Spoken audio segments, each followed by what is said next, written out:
माहोल तसाच आहे। आम्ही सगळे शांतपणे इथे प्रोटेस्ट करण्यासाठी आलेलो आहे, निषेध व्यक्त करण्यासाठी आलेलो आहोत।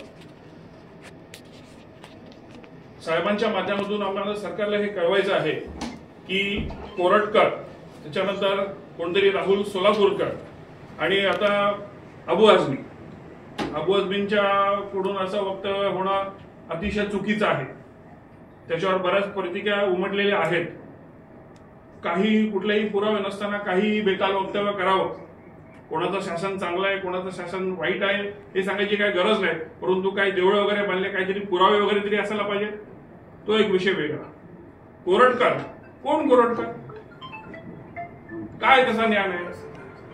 आणि त्यांनी आमच्या पूजनीय छत्रपती शिवाजी महाराजांबद्दल वाटेल ते वक्तव्य करावं, धर्मरक्षक धर्मवीर संभाजी महाराजांबद्दल असं वक्तव्य करावं, राजमाता जिजाऊंबद्दल वाटेल ते बेताल वक्तव्य करावं, हे आम्ही कदापि सहन करू शकणार नाही। त्यांच्या मी सगळे क्लिप्स ऐकलेले आहेत।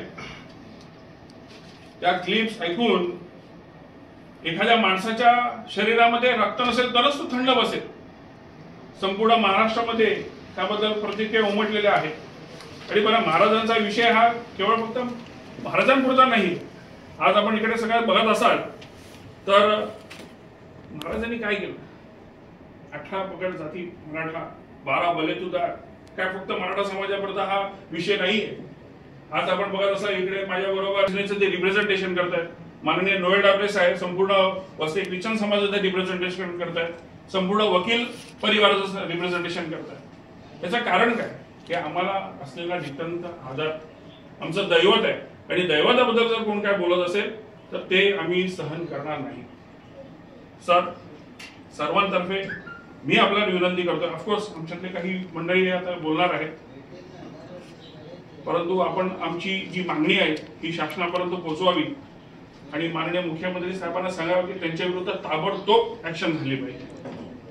जय महाराष्ट्र।